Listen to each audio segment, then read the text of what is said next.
Hello there. You look, confused. Concerned. I know. Information security looks and sounds very complicated. Even for a, security expert like myself. But the good news is, well, it's that, lots of it, you know, the parts that you as a user can do. Well, it's all mostly common sense. That's why we in the security business, we like to call it the does of security. What's that? You don't believe me? I thought you'd have a lot of questions. That's why I've invited along some very special friends of mine to help explain to you what I'm talking about. That'll be all.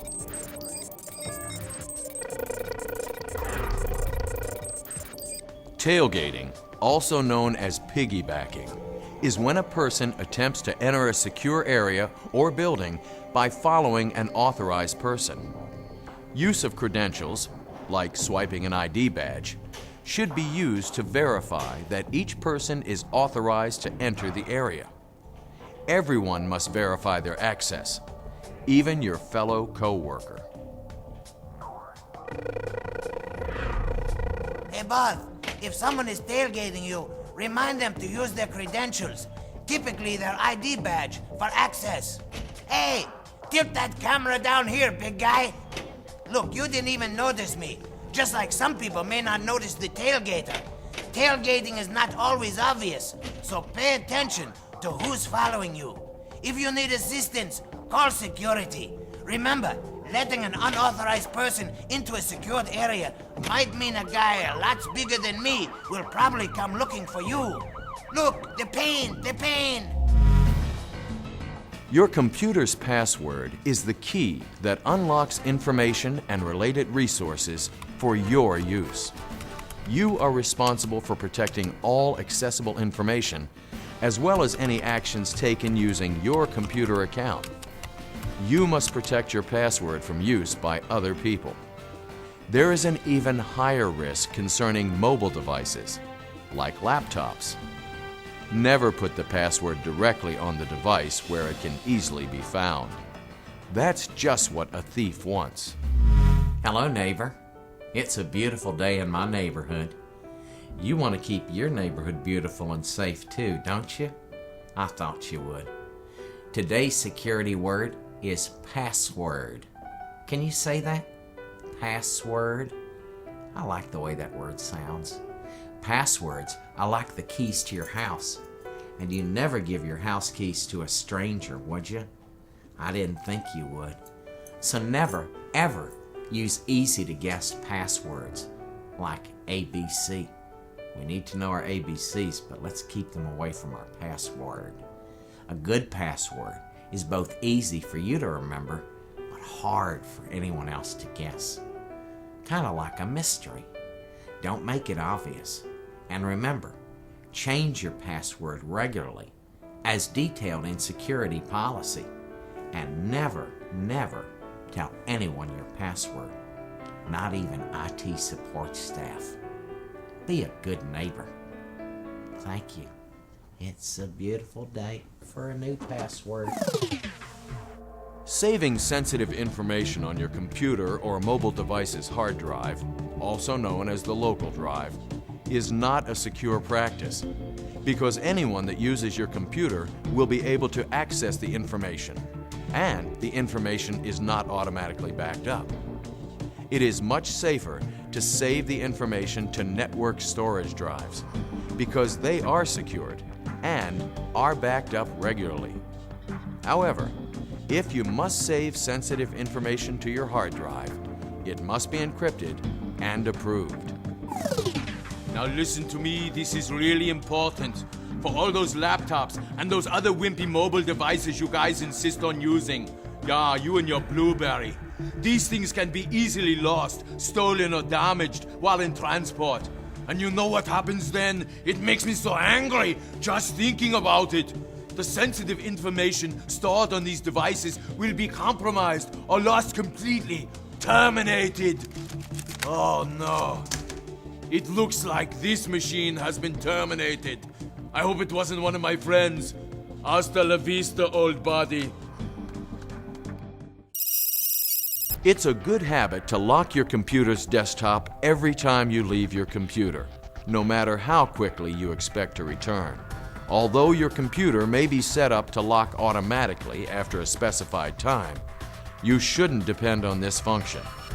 It only takes a few seconds for someone else to use your computer while you're away from your desk, and you'll pay the consequences.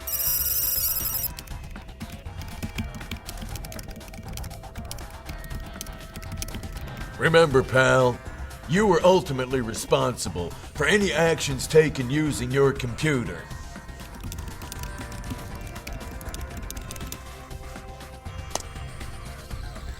Even if you were not the person doing it. Printed information can be just as sensitive as electronic information and must be handled securely. Since the printer may not be in your immediate work area, know which printer you are using and pick up sensitive printouts immediately. If possible, use a printer that requires entering a PIN code. Finally, if the printed version is to be given to someone else, make sure they are authorized to have the information. Well, let me say this about that. When sensitive printed information is no longer needed, dispose of it using approved shredder facilities. Believe me, you don't just throw it in a trash or recycle bin. Boy, I can tell you some horror stories about that.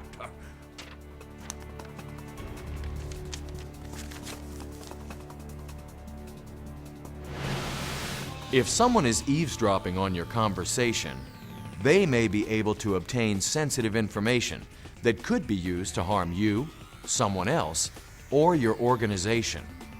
When talking about sensitive information, always be aware of your environment and who is around you. Better yet, Chief, save sensitive conversations for areas that are more secure. If this security cage doesn't work for you, or if you misplace your favorite cone of silence, well then just find a place a bit more secluded. Phishing is very much like eavesdropping, but in electronic form. When you receive an unexpected electronic message, it may be a trick to get you to disclose personal or other sensitive information.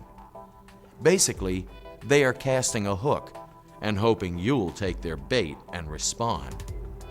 Many phishing messages and related sites not only attempt to get sensitive information, they may also attempt to install malicious code, like a virus, onto your computer. You know, the best protection is to never open any electronic message you're unsure of, especially if it's from a sender you don't know. If you do open such a message by mistake, and believe me, this could be a really big mistake, do not open attachments or click on the links, for crying out loud. Again, the best defense is to just delete the message. And keep you from entering the liability zone. You know, that guy sure looks familiar. Dangerous attachments can sure do a number on you. Where's Johnny? Although you have been careful to protect information in the office environment, you must also protect information and devices outside of the office. Physical asset security includes tangible controls over printed information, laptops, personal digital assistants, and other media devices. Never leave electronic media where it can be stolen or used without your knowledge. Now, always know where these assets are, and that they are free from theft or damage. When traveling, by the way, always keep these assets securely with you. And, like I said, always know where they are. Ah, there you are. Now, if you must lock these assets up in your car, make sure that they are not placed where someone could see them. You know, I keep asking the missus to have that fixed. It's me again, neighbors. And you know, we really are all in the same security community. For the most part, everything we've told you is just good old common sense. Nothing that's too hard to do. I like easy things. So here is a to-do list for you. Get it? To-do list. I like that. Don't let anyone follow you into an area who has not been verified as approved for the area. Guard your password and change it often. Save sensitive information to secure, backed-up network storage areas. Lock your computer's desktop when unattended. Pick up sensitive print jobs immediately and know who is approved to receive them. Hold conversations about sensitive information in secure surroundings. Be wary of unsolicited electronic messages from unknown individuals. Keep electronic media secure and safe from theft or damage. All right, neighbors. Time to listen very carefully. Can you tune your ears in? We're gonna really listen. I want you to always remember this. The most important piece of any security plan is YOU. That's right, you. Just follow these simple guidelines and encourage your coworkers to do the same. After all, isn't that what good neighbors do? Well, I guess I'll see you in the neighborhood.